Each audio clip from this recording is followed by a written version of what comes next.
Quero te convidar a abrir a Bíblia no livro de Isaías 41, versículo 17 e 18.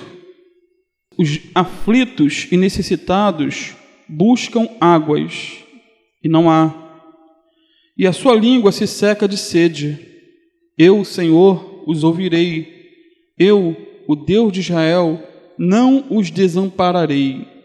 Abrirei rios em lugares altos e fontes no meio dos vales.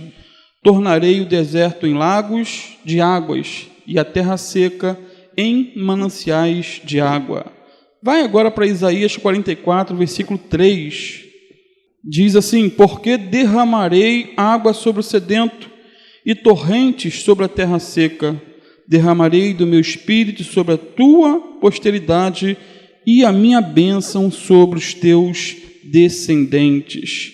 Amém, amados? Os irmãos podem sentar-se, em nome de Jesus. Queridos, a água é uma maravilha das mãos de Deus. É uma fonte de vida. A água é a fonte de alento. A diferença entre o deserto e o pomar é a água. Quem já foi em Israel, eu nunca fui, desejo um dia ir, não porque seja um lugar mais especial que o outro, mas por uma questão mesmo de conhecer a terra bíblica. Mas quem já foi em Israel, passando pelo Egito, pode comprovar essa verdade da importância da água. O deserto do Saara, ele é um verdadeiro cenário de morte. Para todos os lados que se olha, que se vislumbra, só se vê morte, sequidão, aridez, é a morte estampada. Depois do deserto, desse deserto do Saara, vem também outros desertos com montes, vales, cavernas, abismo, tudo seco, morte para tudo quanto é lado. Mas quando se chega à divisa de Israel com o deserto, o cenário ele é totalmente transformado, muda. O que se vê é um jardim lindíssimo, cheio de pomares, cheio de vida, cheio de verde, cheio de uma mudança drástica, um contraste enorme entre o que se passou, entre o deserto que se passou. Como explicar, queridos, o deserto de um lado e do outro lado um campo tão lindo, verde? Como explicar uma área que só tem morte e depois você encontra vida? A única explicação é a água. Toda a terra ela é boa quando regada com bastante água. Toda a terra é boa quando regada com bastante água. Da mesma forma, podemos dizer que onde chega a água do Espírito Santo, não existe coração duro, não existe coração pedregoso, desértico. Pode haver morte, mas se o Espírito Santo chega nesse coração, ali é transformado em vida para a glória de Deus. A nossa vida pode estar talvez aí um deserto, ou pior do que o deserto do Saara.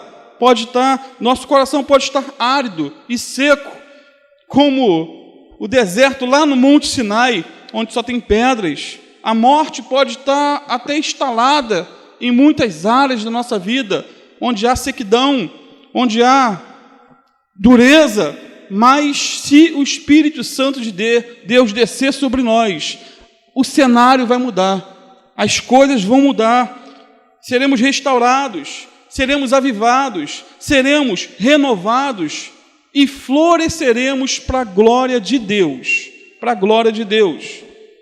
Amados, o primeiro texto que lemos fala de rios, fontes, lagos, fala de mananciais, não fala de gotas, não fala de vapor, não fala de córregos, não fala de coisas pequenas, mas de abundância de água. O texto promete, Deus promete enviar água para matar a sede do sedento. É a promessa de um Deus que é criador dos céus e da terra e criador da água. Deus promete aqui abrir rios em lugares altos e fontes no meio dos vales, não é isso? Ele diz que o deserto se tornará em lagos de águas e a terra seca em mananciais. Irmãos, a água é símbolo do Espírito Santo na Bíblia. A água é símbolo do Espírito Santo. O segundo texto que lemos fala do derramamento do Espírito Santo. E nesse texto há um paralelo bem interessante do Espírito Santo com a água. Eu vou ler novamente Isaías 44, 3. Porque derramarei água sobre o sedento e torrentes sobre a terra seca. Derramarei do meu espírito sobre a tua posteridade e a minha bênção sobre os teus descendentes. Agora, observe que tanto em Isaías 41, 18, como em Isaías 44, 3, o agente aqui é Deus. Ou seja, é Deus que abre rios em lugares altos, é Deus que abre fontes no meio dos vales, é Deus que faz com que o deserto se transforme em lagos, é Deus que faz com que a terra seca se transforme em mananciais de água, e é Deus também que derrama do seu espírito sobre a terra seca. O agente é Deus, é Ele que faz. A parte que cabe a mim e a você é desejar o derramar do Espírito Santo, é buscar a unção do alto, é orar para que recebamos esse revestimento de poder que é a promessa de Deus para mim e para você. A palavra diz que Deus derramaria o quê? Água sobre o sedento.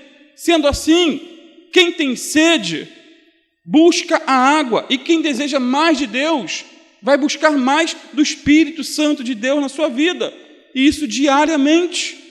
Salmos 42, versículo 1 e 2, o salmista diz o seguinte: assim como o servo brama pelas correntes das águas, assim suspira a minha alma por ti, ó Deus. A minha alma tem sede de Deus, do Deus vivo. Quando entrarei e me apresentarei ante a face de Deus? Portanto, queridos, eu queria fazer aí um paralelo entre a necessidade da água e a necessidade do Espírito Santo de Deus em nossas vidas. E há esse paralelo aqui no texto que lemos. Em primeiro lugar, tanto a água como o Espírito Santo são necessários à vida física, tanto como também à vida espiritual. Não há vida física sem água, assim como não há vida espiritual sem o Espírito Santo de Deus. Em termos agrícolas, podemos ter a melhor terra, o melhor adubo, os melhores maquinários. Em termos agrícolas, pode-se ter a melhor tecnologia da atualidade, mas sem água nada floresce, nada produz, nada acontece.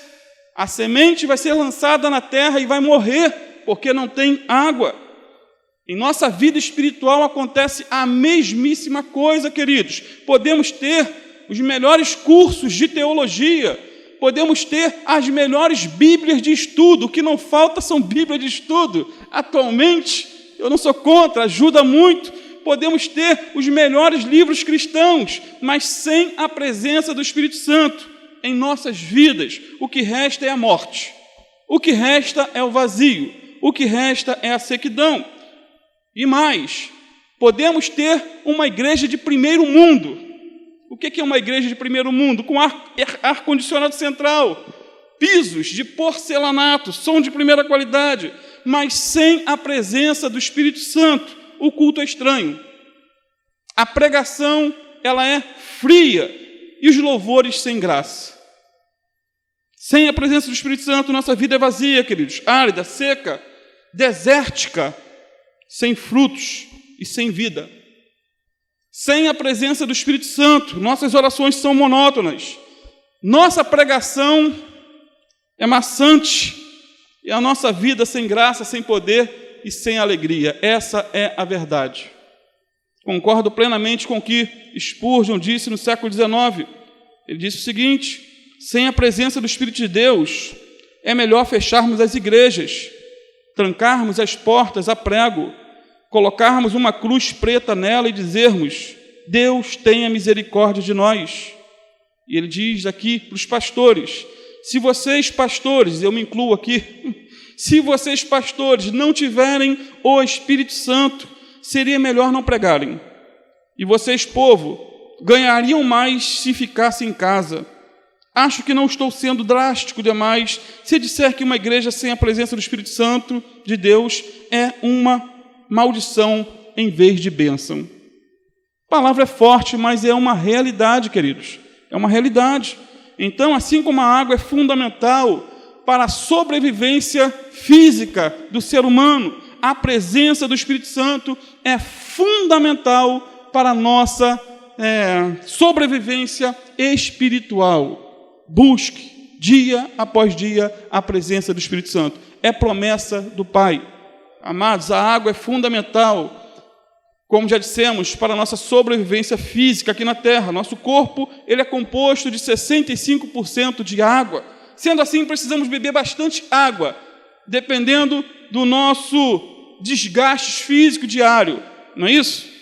Por exemplo, quem caminha, quem corre, ou quem faz algum tipo de exercício, precisa beber mais água do que aquele que é sedentário, como eu. Infelizmente, a maioria vive no sedentarismo e acaba bebendo pouca água porque não se desgasta muito.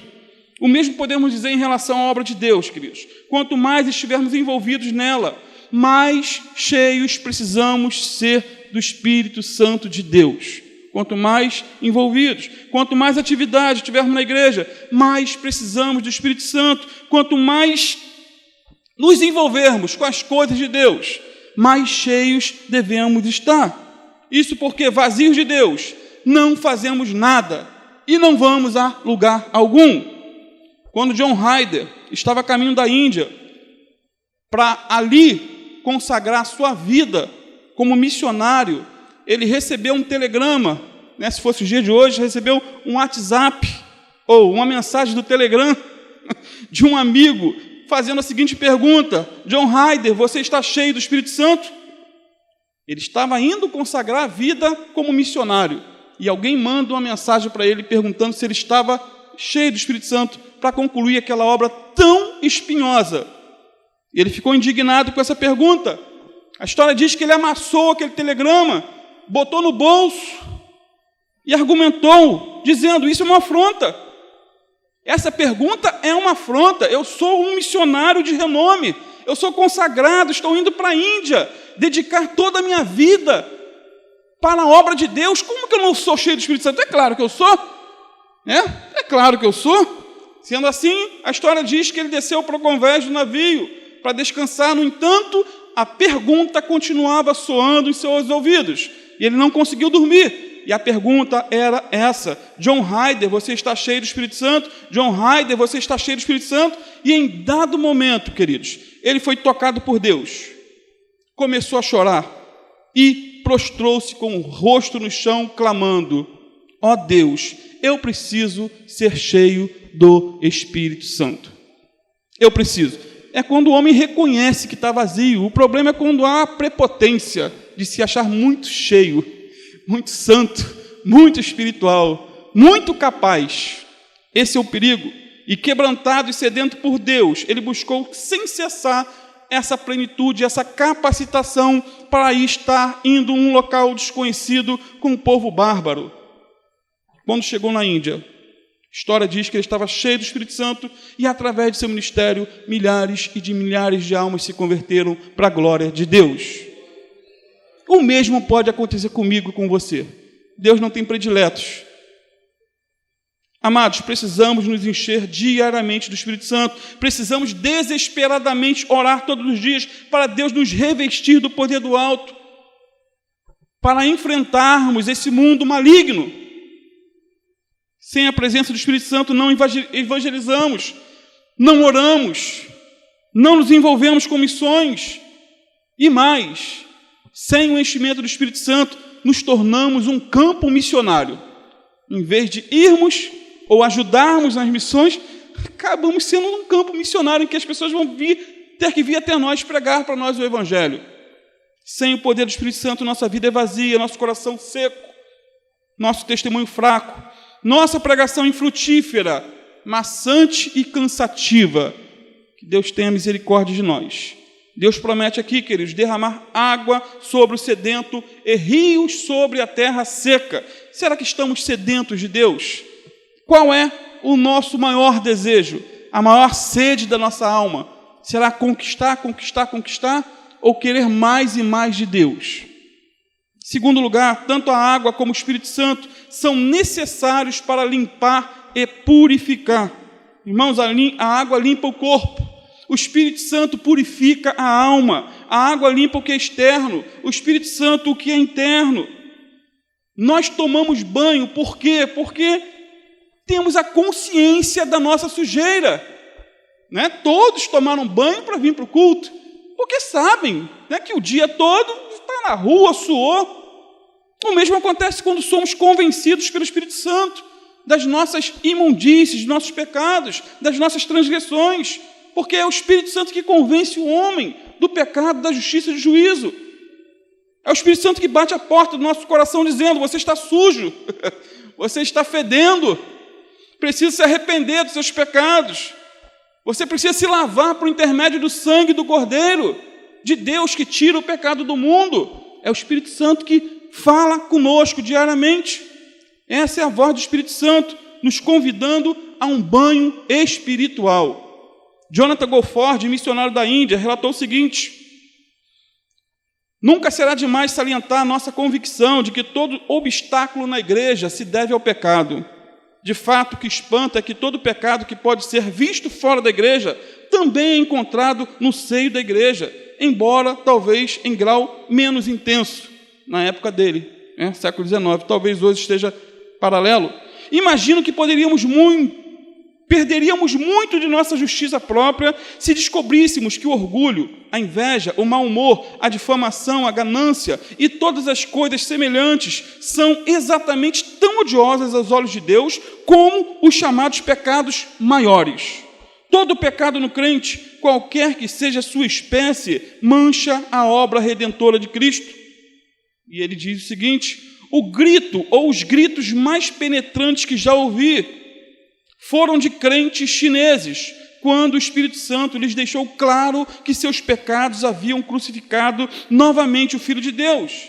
E ele concluiu dizendo: a imundície e a culpa de sangue das igrejas só podem ser dissipadas pelo Espírito de justiça e pelo Espírito purificador. Mas, no entanto, infelizmente, queridos, muitos em nossos dias não se deixam convencer pelo Espírito Santo de Deus. Ele convence, ele bate a porta, mas o homem não se deixa convencer. O Espírito Santo não vai forçar ninguém a se arrepender. Não vai. Ele bate a porta, ele chama ao arrependimento. Mas a pessoa que deve decidir se arrepender ou continuar em sua vida de transgressão. Muitos jovens, queridos, de nossas igrejas estão envolvidos com bebidas, sexo, drogas, da mesma maneira que o mundo lá fora. Pouco tempo escutei uma entrevista de um irmão que faz evangelismo. Na madrugada, ele faz evangelismo na porta de boates em São Paulo, pregando o evangelho, levando o povo ao arrependimento. E, para surpresa dele, de cada 10 que ele foi evangelizar, 8 eram evangélicos.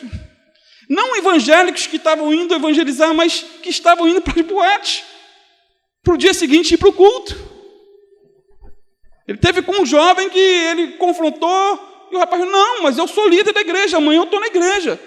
E ele virou e falou: meu filho, faz isso não, quer um conselho? Fica de vez na boate, bebe todas, usa drogas, sai com as meninas, não, vai para o inferno dignamente, mas não fique se enganando a si mesmo.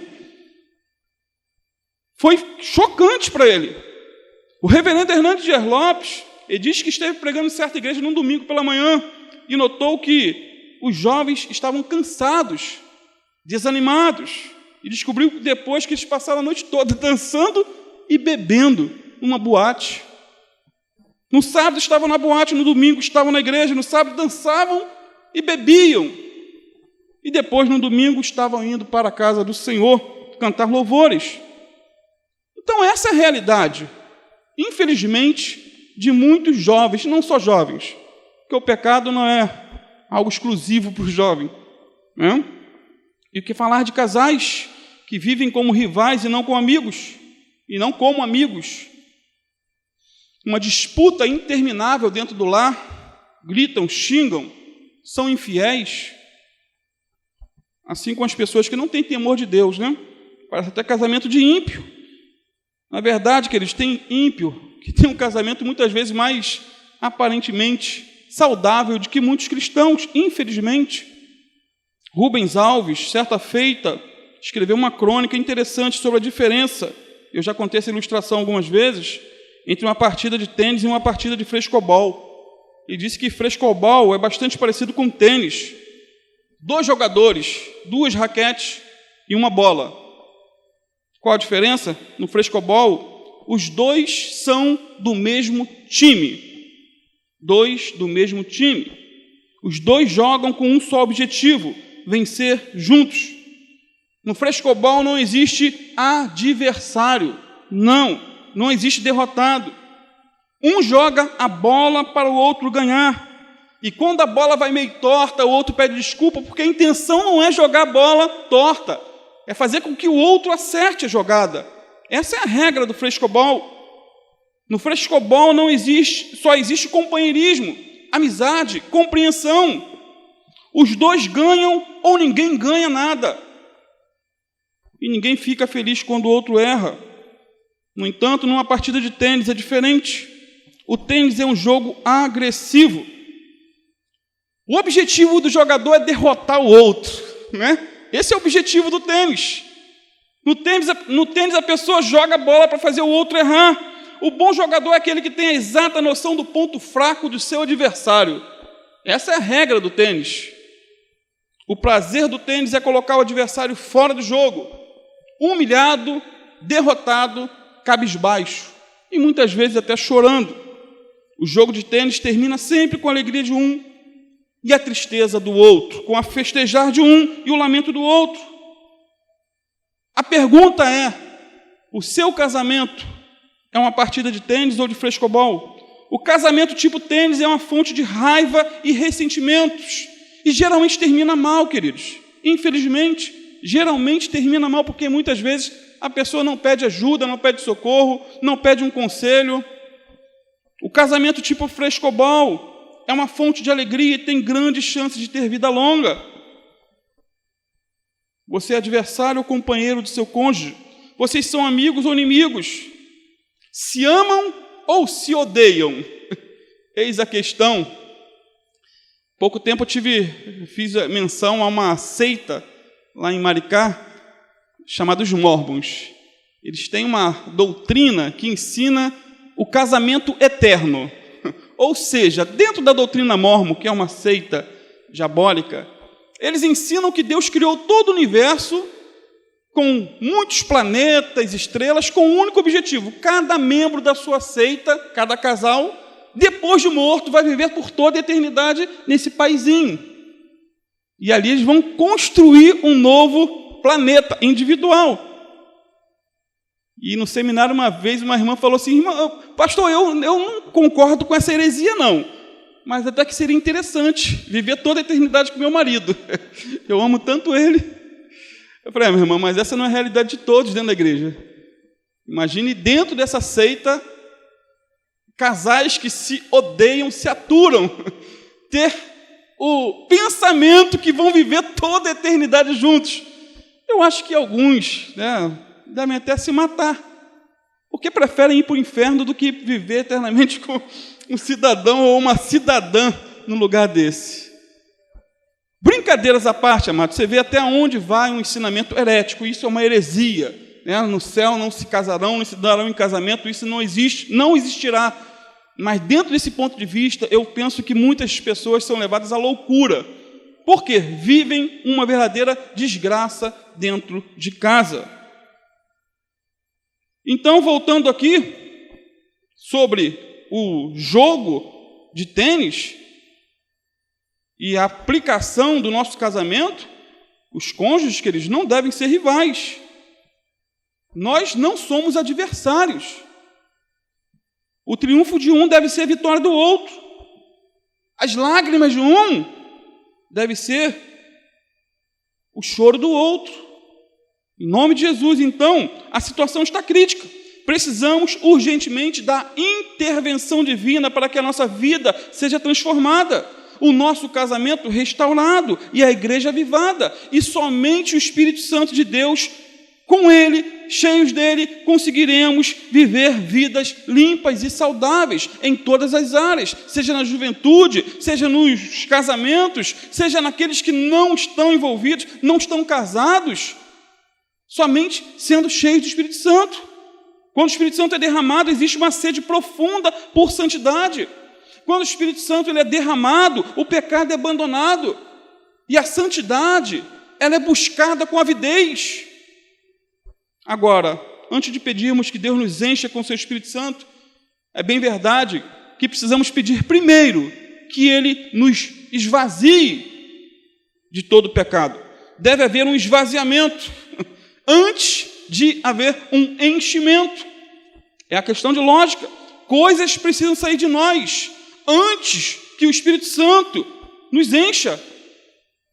Foi por isso que D.L. Moody disse certa feita o seguinte: acredito firmemente que no momento em que nossos corações forem esvaziados do orgulho, do egoísmo, da ambição, do interesse próprio e de tudo que seja contrário à lei de Deus, o Espírito Santo virá e encherá cada canto de nosso coração. Mas, se estivermos cheios de orgulho, de presunção, de ambição, de egoísmo, de prazer do mundo, não haverá lugar para o Espírito Santo de Deus. Em terceiro lugar, tanto a água como o Espírito Santo são fundamentais para matar a nossa sede. Irmãos, a sede física só é saciada com água. Refrigerante não mata a sede, muito pelo contrário, né? Arrebenta com o nosso organismo, com a nossa saúde. O que mata a sede é água fresca, água geladinha, que maravilha! A sede espiritual também é saciada com a presença gloriosa do Espírito Santo. Isaías 44:3, vou ler mais uma vez: porque derramarei água sobre o sedento e rios sobre a terra seca, derramarei o meu espírito sobre a tua posteridade e a minha bênção sobre os teus descendentes. Então, só quem tem sede busca água, só os doentes buscam o médico, só os perdidos buscam o Salvador, não é isso? Só que quem reconhece que é pecador corre aos braços do Salvador. Jesus disse em João 7,37, aquele que tem sede, venha a mim e beba. Só Jesus tem a água da vida. Só Jesus. A água é para ser bebida, querido. Bebida e não admirada.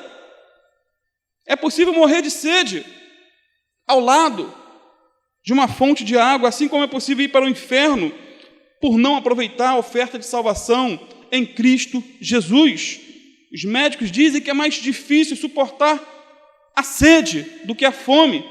É mais difícil, prejudicial à saúde, ficar sem beber do que comer. A sede fala de desejos não satisfeitos. A sede fala de expectativas não realizadas. Isso porque o mundo tem muitos atrativos a nos oferecer belezas, mas não saciam a alma humana. Não saciam. O mundo só pode nos oferecer, queridos, o que é temporal. O que é temporal, o que é, e nunca o que é permanente. Nunca algo que venha saciar de verdade. Por exemplo, depois de uma cerveja, vem outra cerveja. Não é assim? Depois de um cigarro, vem outro cigarro. Depois de ler um livro, a pessoa quer ler outro livro. Depois de uma boa refeição, nós queremos outra. É sempre uma insatisfação no mundo físico. Mas, quando o homem tem um encontro pessoal com Jesus Cristo, sua sede da alma, ela é saciada para a glória de Deus. Certa vez, Abacuque orou: aviva, ó Senhor, a tua obra no meio dos anos. No meio dos anos a notifica, na ira lembra-te da misericórdia. Abacuque 3:2. Amados, o derramamento do Espírito Santo é o mesmo que avivamento espiritual. Sinônimos. O que é um avivamento espiritual? Richard Robert diz que é uma obra extraordinária de Deus. O evangelista Stephen Oxford diz que avivamento é aquela estranha e soberana obra de Deus na qual ele visita seu próprio povo, restaurando, reanimando e libertando-o para receber a plenitude das suas bênçãos. O renomado pastor Russell Shedd diz que o avivamento cria prazer na prática da oração. E ele diz mais: como crianças gostam de brincar e jovens se empolgam no campo de futebol, os avivados gostam de orar. É uma necessidade, isso é sinônimo de avivamento. Hernandes Dias Lopes diz que avivamento é sede de Deus, é ansiar mais por Ele do que por suas bênçãos. O avivamento começa com alegria, não com alegria, mas com choro. Não começa com danças, mas com tristeza. Não começa com barulho, mas com o silêncio de um coração quebrantado, humilhado, arrependido na presença de Deus. E nessa busca por avivamento, nós, os pastores, são os primeiros que precisamos nos arrepender. Eles são os que mais necessitam buscar uma vida de piedade. Um pastor que vive na impiedade presta um desserviço ao reino de Deus. Irmãos, a igreja apostólica era uma igreja avivada para a glória de Deus. Eles tinham sede de Deus. No capítulo 2, versículo 42 de Atos, versículo que o pastor Alan leu lá em Serra, Espírito Santo, segundo dia, não foi? Se não me engano, no primeiro. Segundo, acho que foi no segundo, um dos 2 dias, ou sábado ou domingo. E diz assim: e perseveravam na doutrina dos apóstolos, e na comunhão, no partir do pão, nas orações, em cada alma havia temor, e muitos prodígios e sinais eram feitos por intermédio dos apóstolos. Todos os que creram estavam juntos e tinham tudo em comum. Versículo 42 a 44. Então, quais eram as marcas de uma igreja avivada, cheia do Espírito Santo, segundo Atos 2, 42 e 43? Pelo menos 3 marcas. Primeiro, sede da palavra de Deus. A igreja primitiva perseverava o quê? Na doutrina dos apóstolos. Irmãos, todo avivamento da história tem como base as Sagradas Escrituras. Todo avivamento da história tem como ponto de partida a Bíblia Sagrada. Nos avivamentos, a Bíblia ela é lida, ela é relida e ela é lida novamente. No avivamento que houve em 1905 no país de Gales, os estoques de Bíblias se esgotaram em todo o país, porque o povo tinha sede da palavra. O povo voltou a estudar a palavra de Deus. Segundo, sede de oração.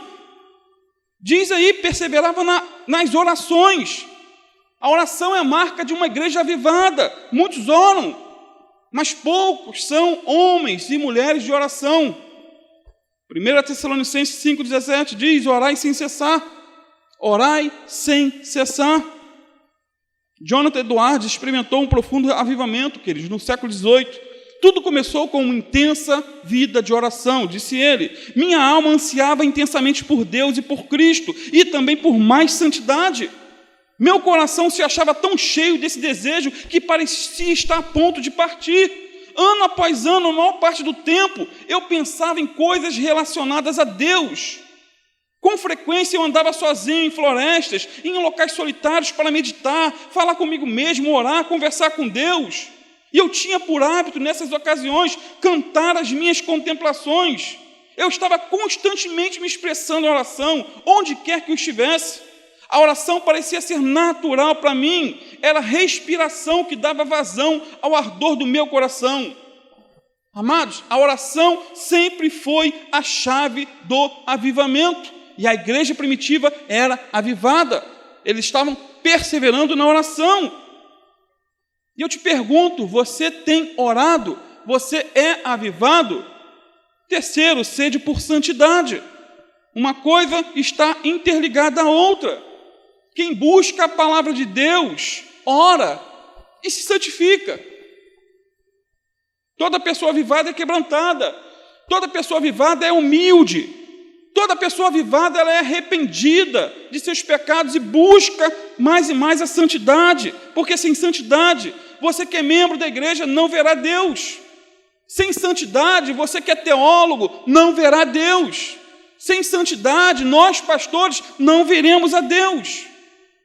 E já dizia Spurgeon que um pastor infiel é o melhor instrumento de Satanás dentro da igreja.